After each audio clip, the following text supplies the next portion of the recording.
주님의 은혜와 평강이 우리 가운데 함께 하시기를 간절히 축복합니다. 오늘은 1교구 헌신 예배로 주님 앞에 나아갑니다. 코로나 이후 회복의 역사에 동참하고자 결단하는 우리 1교구 믿음의 식구들 가운데 하나님의 다음 없는 축복이 함께 하기를 간절히 축복합니다. 이렇게 많이 오셨습니다. 네. 하나님께서 우리 1교구를 통해서 회복의 강줄기를 터셨다고 저는 생각합니다. 그래서 오늘 드리는 그 헌신 예배의 그 감격과 은혜가 생수의 강이 되어서 우리 교회 곳곳에, 무너진 곳곳에, 잠자는 곳곳에 회복의 역사가 흘러가기를 간절히 축복합니다. 이 시간 예배당에 오시고 온라인 남성교회를 통해서 많은 분들이 오셨는데요, 옆 사람과 함께, 성도님과 함께 사랑의 인사, 축복의 인사 나누겠습니다. 드디어 마스크를 벗고 성도님들의 그 따뜻한 미소를 보게 되었습니다. 따뜻한 미소와 따뜻한 말씀으로 우리 사랑의 인사, 축복의 인사 나누겠습니다. 잘 오셨습니다. 사랑합니다. 축복합니다. 아멘. 인사할 때가 가장 웃는 것 같습니다. 늘 인사가 그치지 않는 우리 남성교회가 되기를 간절히 축복합니다. 오늘 드린 1교구 귀한 찬양 은혜가 되었죠.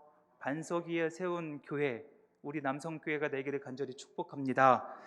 여기 계신 분은 먼저 믿는 자든 아니면 오늘 처음 등록한 초신자든 상관이 없습니다.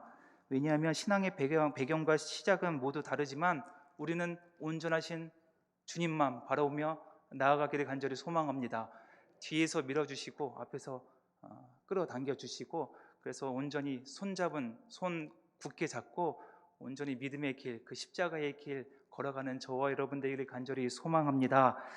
귀한 찬양 올려드린 우리 1교구를 축복하며 우리 다시 하나님께 영광의 박수 올려드리겠습니다. 오늘 귀한 찬양 감사합니다. 사랑과 자비로 가득 찬 우리 남성교회가 되기를, 그 믿음의 고백이 되기를 간절히 소망합니다. 아멘. 오늘 저녁 함께 나눌 말씀은 요한복음 말씀입니다. 요한복음에서는 참 특별한 말씀, 소중한 말씀이 담겨 있습니다. 마지막 장이에요. 부활하신 예수님께서 다른 복음서에는 기록되지 않는 귀한 말씀이 요한복음서에 담겨져 있습니다. 부활하신 주님께서 베드로와 요한에게 귀한 사명을 주셔요. 오늘 우리가 읽은 봉독한 바로 전장의 전 구절이 무엇이냐면, 예수님이 베드로에게, 요한에게 이렇게 말씀하십니다. 너희가 나를 사랑하느냐? 요한의 아들 시몬아, 내가 나를 사랑하느냐? 이거를 무려 3번이나 질문하세요. 저는 이것이 예수님의 질문, 퀘스천이 아니라 예수님의 느낌표라고 생각합니다. 예수님의 질문이 아니라 예수님의 고백인 거예요. 내가 너를 사랑한다. 내가 너를 또 사랑한다. 내가 너를 끝까지 사랑한다. 라고 예수님의 고백을 하시면서 그에게 부탁하십니다. 어떤 부탁입니까? 내 양을 먹이라. 예수님의 귀한 부탁입니다. 내가 너를 정말 사랑한다. 주님의 고백 뒤에 내 양을 먹이라. 참 감동의 장면입니다. 근데 이 장면을요, 우리 믿는 자들은 늘 마음속 한켠에 간직하고 계셔야 돼요. 우리 믿음이 흔들릴 때마다 한 장씩 꺼내 보셔야 됩니다. 특별히 주님의 뜻대로 살고자 하는 자, 사명을 감당하고 하는 자들에게 다시 한번 이 장면을 끄집어내야 합니다. 주님이 사랑하는 자에게 맡겨신 일이 무엇입니까? 주님을 사랑하고자 다짐하는 자에게 맡겨주신 그 사명이 무엇입니까? 다름 아니라 내게 맡겨주신 어린 양, 하나님의 어린 양을 돌보라, 먹이라 라는 예수님의 간절한 부탁입니다. 마태복음 28장 주님께서 주시는 명령이 있습니다. 28장 19절에서 20절의 말씀. 그러므로 너희는 가서 모든 민족을 제자로 삼아 아버지와 아들과 성령의 이름으로 세례를 베푸고 내가 너에게 분부한 모든 것을 가르쳐 지키게 하라. 아멘. 예수님의 지상 명령 또한 내 양을 먹이라, 내 양을 돌보라 라는 예수님의 부탁입니다. 그러시면서 덧붙인 말씀이 우리가 오늘 봉독한 말씀입니다. 요한복음 21장 18절에서 19절의 말씀 제가 한번 다시 봉독합니다. 내가 진실로 진실로 내게 이르노니 내가 젊어서는 스스로 띠띠고 원하는 곳으로 다녔거니와 늙어서는 내 팔을 벌리니 남이 내게 띠띠우고 원하지 아니하는 곳으로 데려가리라. 이 말씀을 하심은 베드로가 어떠한 죽음으로 하나님께 영광을 돌릴 것을 가리키심이라. 이 말씀을 하시고 베드로에게 이르시되 나를 따르라 하시니. 아멘. 이 말씀을 읽을 때마다 아멘입니다. 아멘. 내가 그렇게 주님을 따르겠습니다 라고 고백합니다. 그런데요, 이 말씀을 한 구절 한 구절 묵상할 때마다 퀘스천이 붙습니다. 나를 따르라. 예수님이 지금 상황은 어떤 상황입니까? 십자가에 달려 돌아가시고 부활하신 상황입니다. 이제 예수님 40일 후에 승천하십니다. 승천하시기 전에 부활하신 예수님, 나를 따라라. 어디로 따라가라는 말씀입니까? 어디로요? 예수님, 저도 저 하늘나라로 따라가라는 말씀입니까? 물음표예요. 아니면 여기 남아서 나의 삶을 본받으라는 말씀인지 명확하지 분명치 않습니다. 또 한 가지, 베드로에게 하늘로 따라오라는 것이 아니라면, 예수님의 길을 따라오너라, 예수님의 삶을 본받으라라고 말씀하신다면, 이해한다면 지금까지 3년 동안 주님의 길을 따랐던 그 길과 방향과 방법이 틀렸는지, 이전과는 좀 다른 새로운 방법이 있는지, 그 방법이 무엇인지, 예수님 무엇입니까? 어떻게 따라야 합니까? 라는 퀘스천이 계속 붙습니다. 말씀을 봉독할 때마다, 묵상할 때마다 퀘스천이 붙습니다. 느낌표가 아니라 퀘스천이에요. 나를 따르라. 베드로가 처음에 예수님을 만났을 때, 제자로 삼을 때 예수님 말씀하셨던 그 장면을 떠올려 보시기 바랍니다. 마태복음 4장 18절에서 20절의 말씀입니다. 갈릴리 해변에 다니시다가 두 형제, 곧 베드로라 하는 시몬과 그의 형제 안드레가 바다에 그물을 던지는 것을 보시니 그들은 어부라. 말씀하시되 나를 따라오라. 내가 너희를 사람을 낚는 어부가 되게 하리라 하시니 그들이 곧 그물을 버려두고 예수를 따르니라. 아멘. 하루하루 최선을 다해 고단한 어부의 삶을 살았던 시몬 베드로가 예수님께서 말씀하십니다. 이제는 고기를 낚는 어부가 아니라 사람은 낚는 자가 되겠다.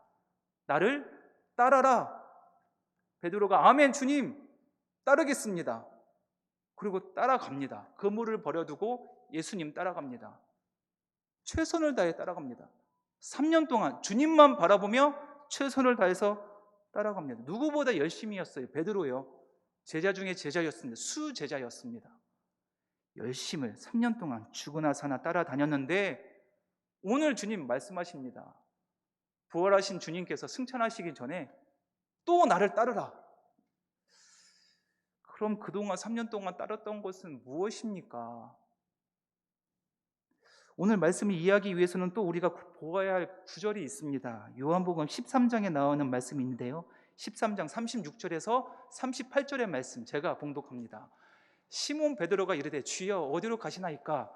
예수께서 대답하시되 내가 가는 곳에 내가 지금은 따라올 수 없으나 후에는 따라오리라. 베드로가 이르되 주여 내가 지금 어찌하여 따라갈 수 없나이까? 주를 위하여 내 목숨을 버리겠나이다. 예수께서 대답하시되 내가 나를 위하여 내 목숨을 버리겠느냐? 내가 진실로 진실로 너에게 이르노니 닭 울기 전에 내가 3번 나를 부인하리라. 아멘. 이 장면은요, 제자들과 함께 마지막 최후의 만찬을 하시고 나서 지금은 잠시 너희와 함께 있으나 내가 곧 떠날 것이다 라고 말씀하신 거예요. 어디로 떠납니까? 이제 십자가를 지시겠다는 예수님의 순한 예고입니다. 떠난다는 말씀에 베드로가 나섭니다. 어디로 가십니까? 나도 끝까지 주님 따라가겠습니다. 예수님 말씀하십니다. 내가 나를 따라온다고 하지만 아직 온전히 나를 따라오는 것은 아니다. 너가 나를 위해서 죽는다고 하지만 결국 너의 목숨을 지키기 위해서 너는 나를 3번 부인할 것이다. 아직은 온전히 따라오는 것이 아니다. 아직은요. 이때까지 베드로의 신앙은 무엇입니까? 열심, 최선입니다. 최선을 다해서 예수님 따랐습니다. 앞장섰어요. 그 열심은 누구의 열심입니까? 자기의 열심입니다. 누구를 위한 거요? 무엇을 위한 열심입니까? 자기 의를 위한 열심입니다. 누구보다 앞장서서 더 돋보이려고, 인정받으려고, 높아지려고 앞장서서 열심히 다해 주님을 따랐습니다. 베드로뿐이겠습니까? 모든 제자들이 주님 앞에 더 돋보이려고, 인정받으려고, 높아지려고, 한 자리 차지하려고 열심히 다해서 따라갔습니다. 그런데 정작 예수님이 십자가에 달려 돌아가시자 자기의 목숨을 건지기 위해서 예수님을 부인하고 뿔뿔이 흩어졌습니다. 열심히 따라왔던 모든 제자들이 예수님의 십자가 앞에 뿔뿔이 흩어졌어요. 무엇 때문에? 내 목숨 지키려고. 자기 만족의 신앙이었어요. 자기 만족의 열심이었습니다. 자신을 세우고 높이기 위한 신앙이었습니다.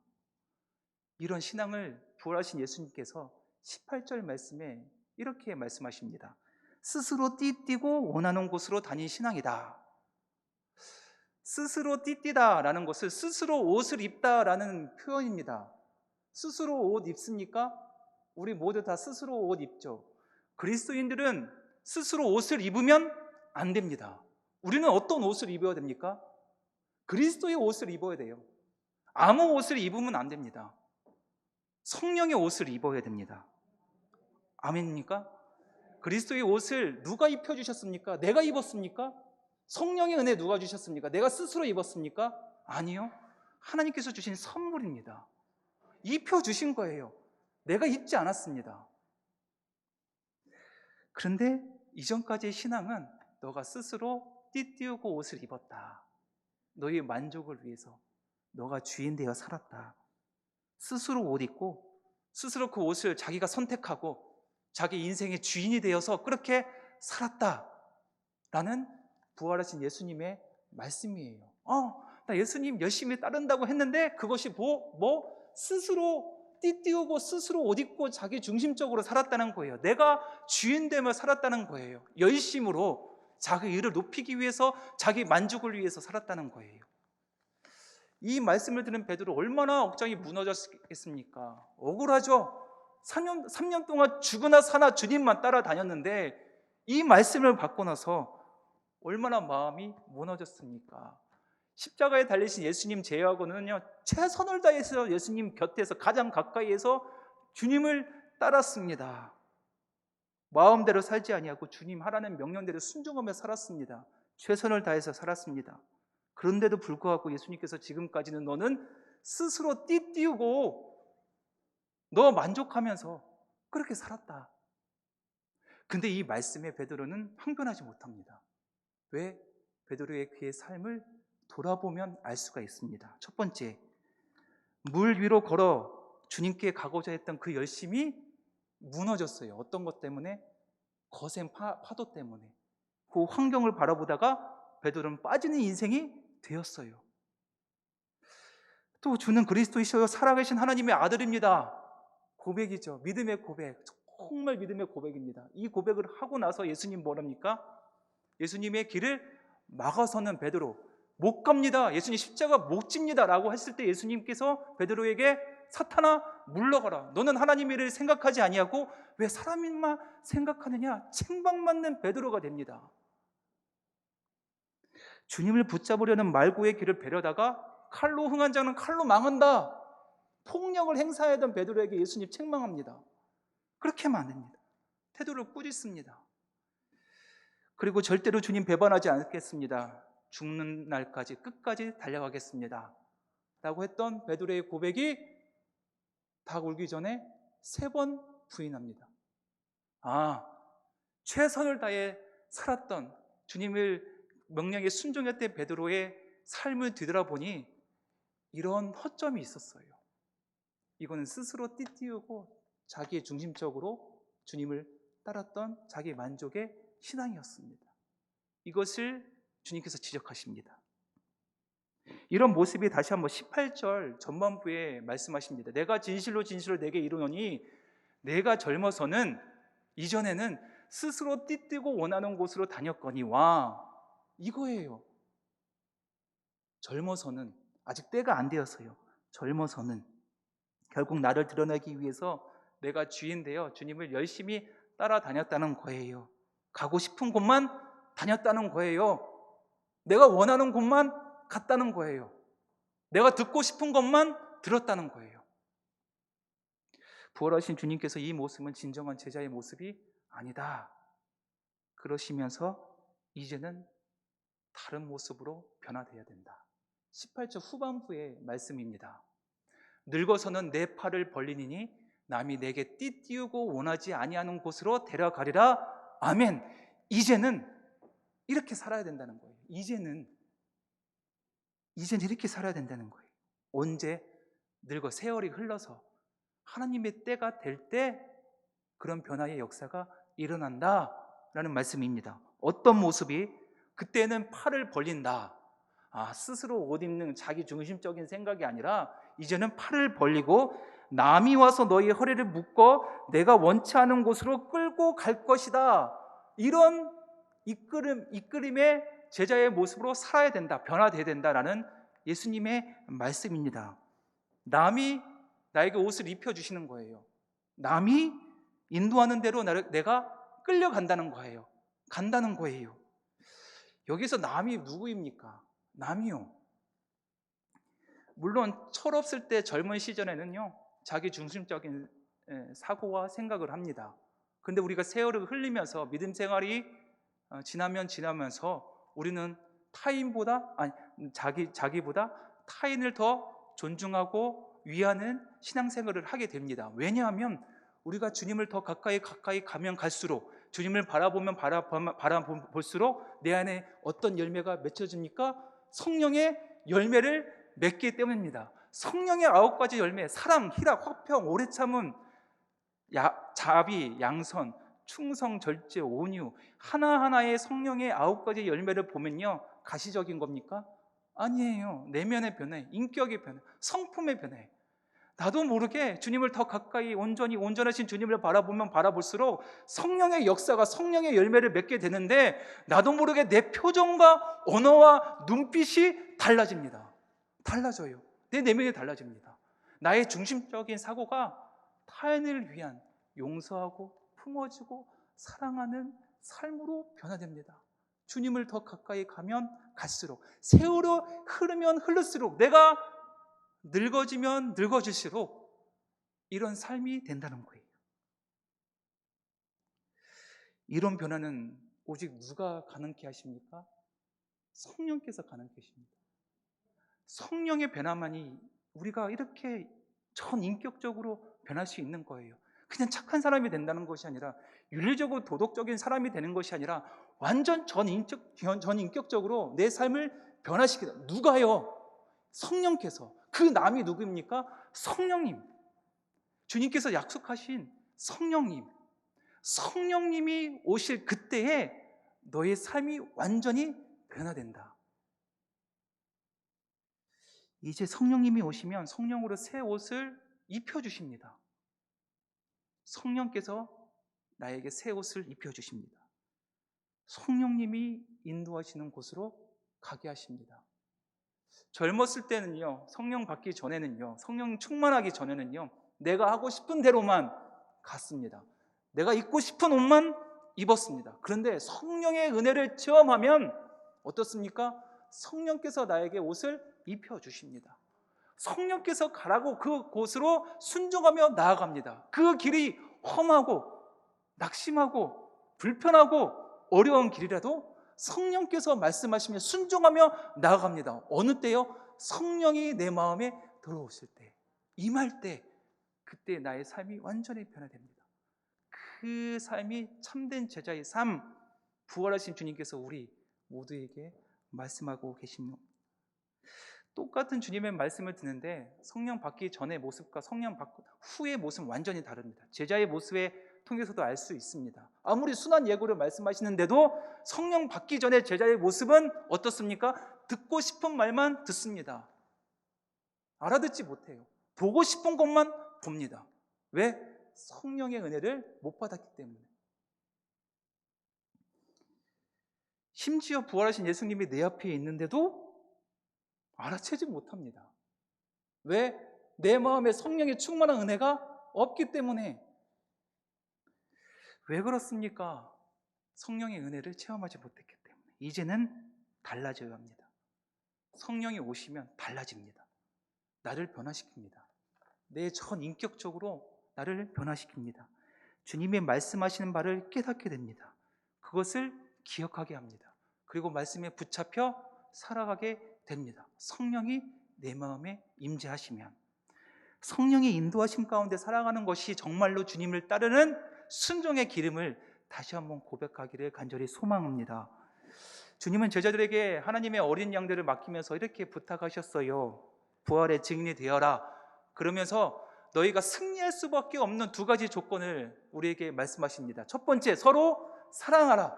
하나님을 사랑하고 서로 내 이웃을 내 몸과 같이 서로 사랑하라. 서로 사랑하면 우린 백전백승입니다. 아멘. 두 번째, 승리의 조건입니다.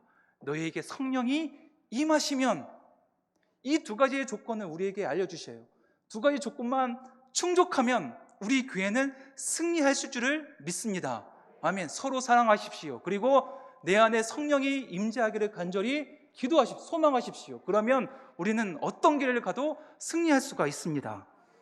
그 외에 주님께서 너희에게 위대한 지도자를 보내겠다, 지혜로운 왕이 보내겠다, 이런 조건을 달지 않았습니다. 성령이 임하면 된다. 너희는 부족하고 연약하지만 성령이 임하면 너희 가운데 권능을 주겠다.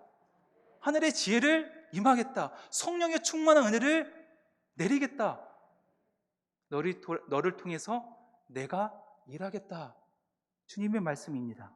나는 부족하지만 내 안에 계신 성령님은 힘이 있어요. 능력이 있습니다.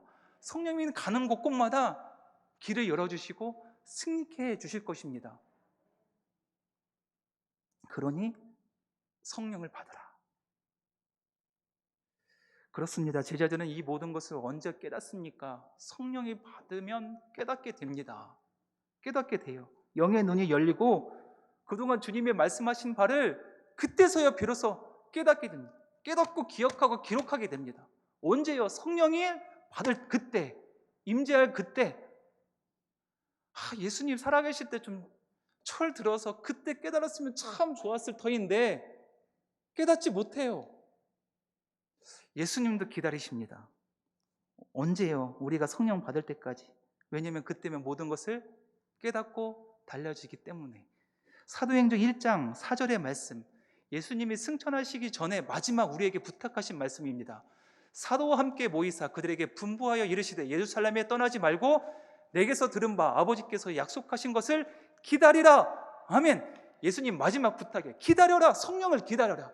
예루살렘 떠나지 말고 약속한 그 성령을 기다려. 그때가 되면 모든 것이 달라지게 될 것이다. 깨닫게 될 것이다. 너가 변화되게 될 것이다. 그런데 수많은 믿는 자들이 뿔뿔이 흩어졌어요. 단 열흘을 기다리지 못하고 오순절 마가의 다락방에 단 120명의 사도만이 성령의 충만한 은혜를 받습니다. 몇 명 안 되죠. 120명. 하지만 그 몇 명이지만 그들에게 성령이 임하자 교회가 세워지고 부흥하기를 시작합니다.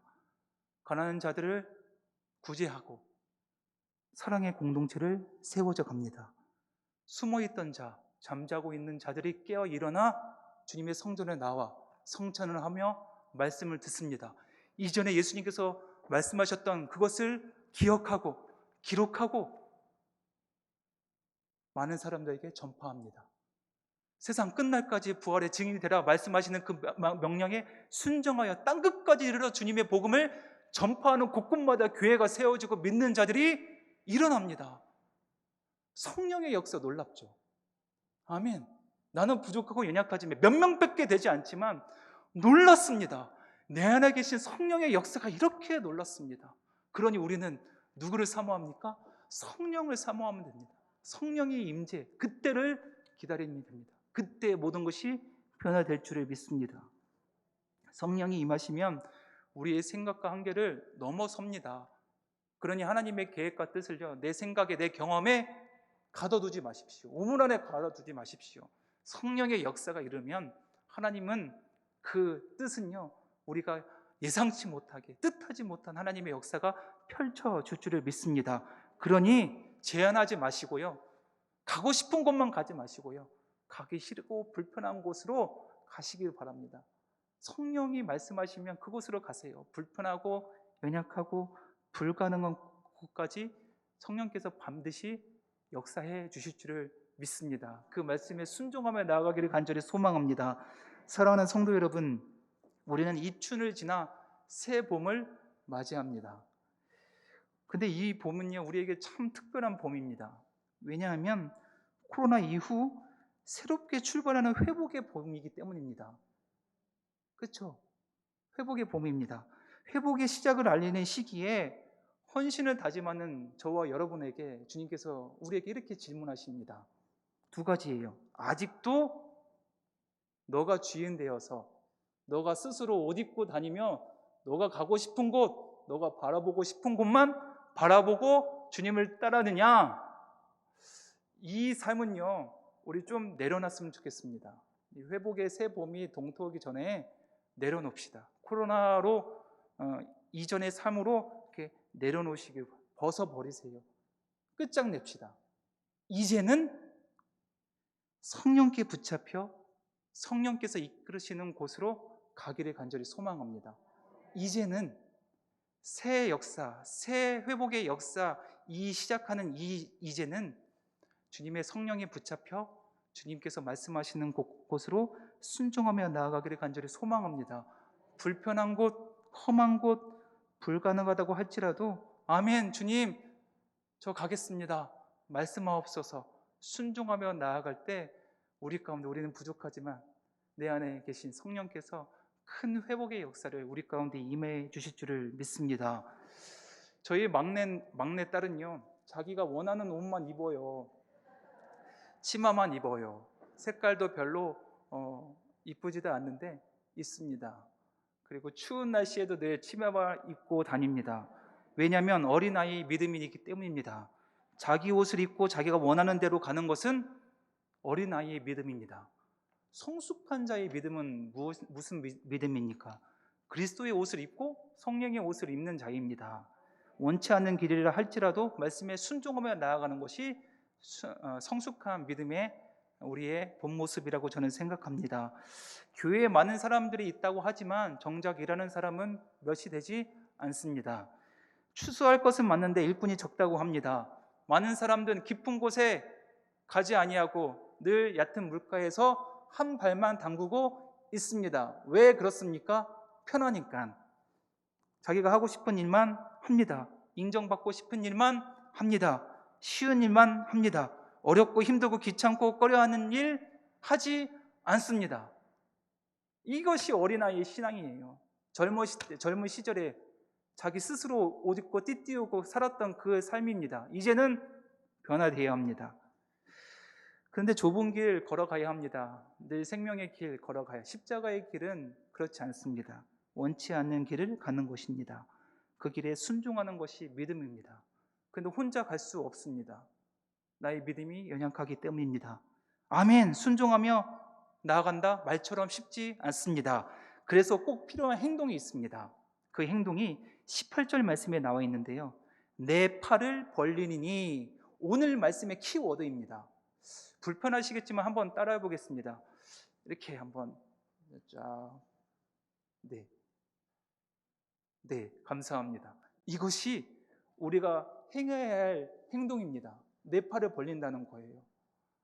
내가 손에 꼭 움켜잡아 있는 것을 펴고 팔을 벌린다는 거예요. 그럼 나는 성령이 이끄시는 대로 이끌려 가겠습니다 라는 고백입니다.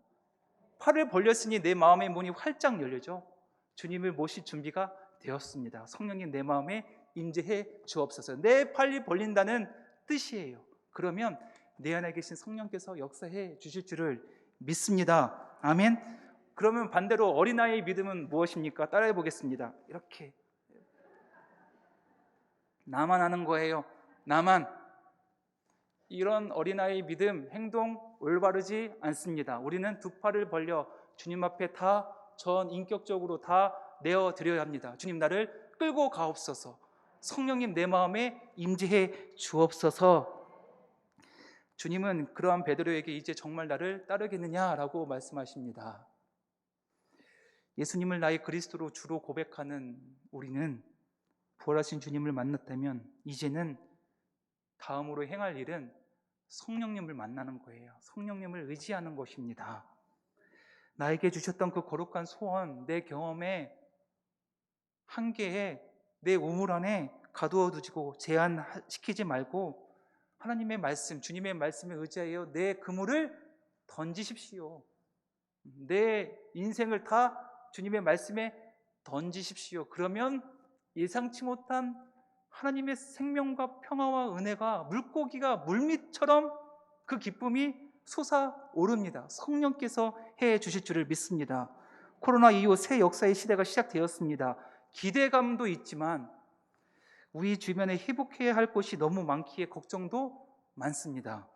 무너진 곳, 잠자는 곳, 영적으로 다가가서 손잡아야 할 곳이 너무도 많습니다. 그런데 걱정하지 마십시오. 우리는 어떤 자세를 취하면 됩니까?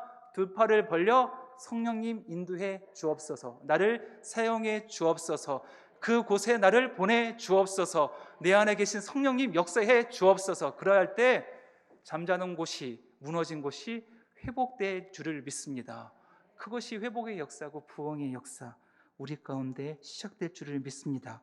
두 팔을 벌리고 내 안에 계신 성령의 역사를 의지하며 말씀하는 곳곳에, 심지어 땅끝까지, 불편한 곳까지 우리가 순종하며 나아갈 때 내 안에 계신 성령의 역사, 회복의 역사를 믿음의 눈으로 발견하고 늘 감사하고 간증하는 우리 사랑하는 1교구 믿음의 식구들 위해, 모든 우리 남청재단 모든 식구들을 위해 좋으신 예수님의 이름으로 간절히 축원합니다. 아멘.